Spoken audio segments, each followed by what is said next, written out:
بسم الله الرحمن الرحیم.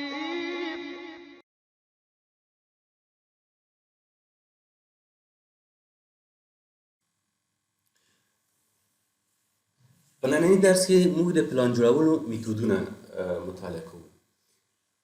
دلته موږ 15 میتودونه د پلان جوړولو لپاره لرو.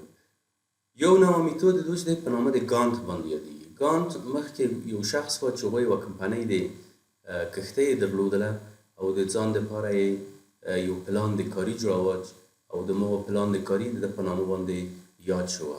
هغه په دوو خطو باندې چې یو خط یو عمودي و بل خط یو افقي و چې په افقي خط باندې وخت و زمان معلوموه او په عمودي خط باندې بودیجه یا هغه کوم مصارف چې په پروژه باندې راتلل هغه یې ښکارول.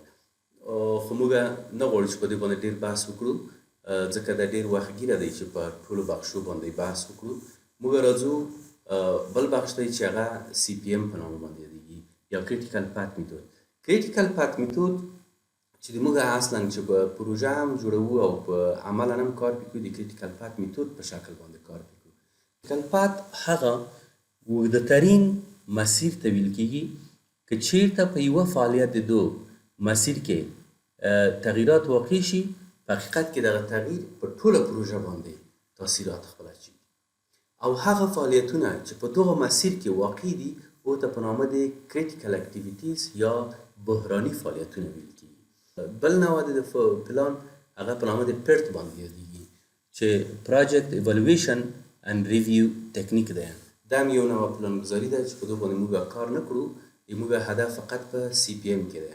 او بل نوع یې په نامه د GERT باندې یادېږي چې ګرافیکل ایوالویشن ریویو اند تکنیک په نامه باندې یادېږي. او بل نوع چې دی هغه په نامه د RPSM باندې یادېږي چې ریسورس پلانینګ اند سکیجولینګ میتود دی. دا 15 نوع میتودونه په سکیجول کې موجود دي.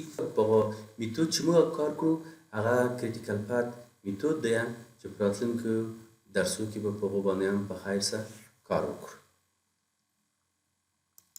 د هغو نه وروسته موږ د پروژې د پلان او کنټرول مرحلې دي.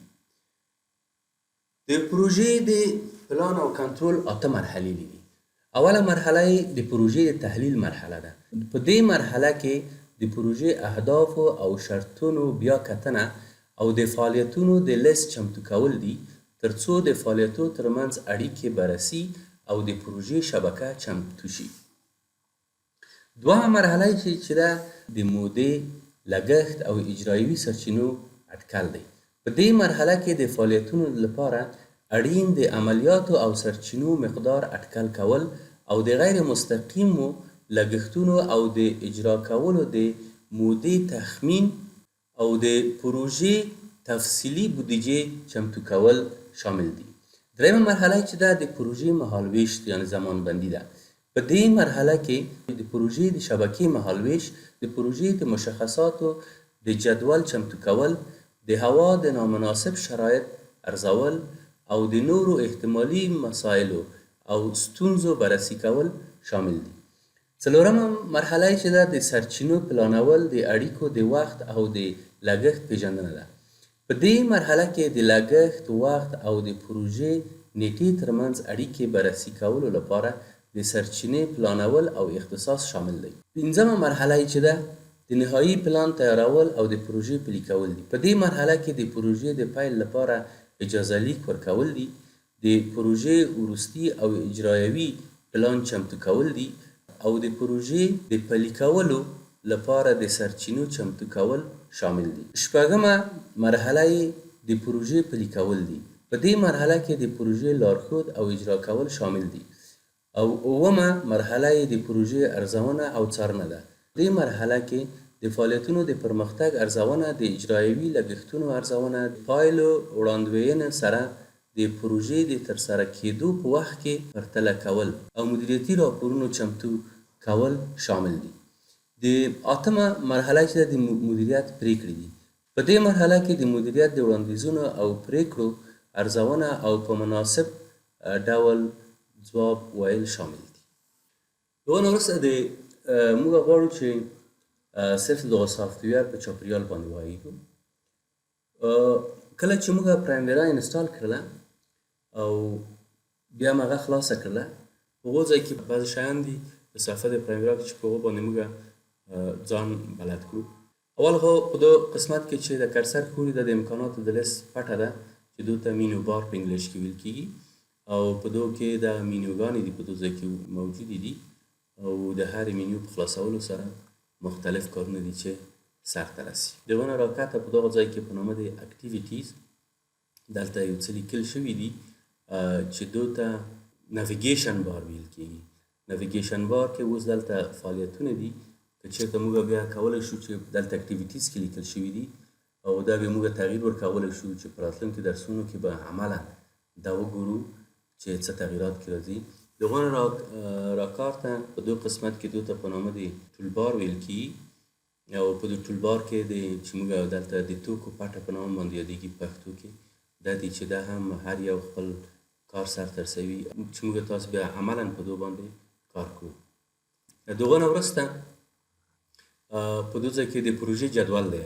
پروژې جدول دا قسمت چې کرسر دلته کې حرکت لري، په دو قسمت کې دو ته د پروژې جدول ویل کېږي.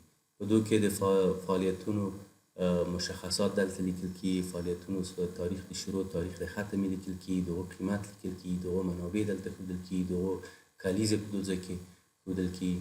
دا قسمت پروژې د جدول په نام باندې یادېږي. د هغو نه وروسته دو طرف ته چې ورته ګورو، دا قسمت چې په سره خط باندې ښودل شوی دی دو ته په نامه د ګان چارت باندې یادېږي. یو چارت دی چې موږ کله خپل فعالیت ته وخت و زمان ټاکو، بیا هغه خپل وخت و زمان په دو ځای کې په شکل د یوې میلې موږ ته راښکاره کوي چې دا به په راتلونکي درسو کې په مشرط توګه انشاءالله تشریح شي. د هغو نه وروسته دلته د کوزنی قسمت دی، د کرسر دلته ښوري، دو ته په نامه د ډیټیل وینډو ویل کېږي. د ډیټیل وینډو د هر فعالیت یا د هر WBS یا د هرې پروژې مشخصات دلته ښودل کېږي. که چېرته موږ په فعالیت باندې کار کوو، بیا دلته د فعالیت مشخصات موږ ته راښیي چې په کوم تاریخ باندې شروع شوي، په کوم تاریخ باندې ختمه شوې ده، بودیجه یې څومره ده، په چی سره رابطه لري. او که چېرته په WBS باندې موږ کار کوو، بیا دا مشخصات موږ ته فقط د WBS راښیي چې د WBS قیمت څومره ده، یا په کوم تاریخ شروع شوی، په کوم تاریخ ختم شوی. او که چېرته په پروژه باندې کار کوو، بیا دغه وینډوز موږ ته مشخصات د پروژې راښیي چې پروژه په کوم تاریخ باندې شروع شوې، په کوم تاریخ باندې ختمه شوې ده. دا و د موږ نننی درس. په راتلونکي درس کې به انشاءالله عملا په پروژه باندې کار کوو. ومننه.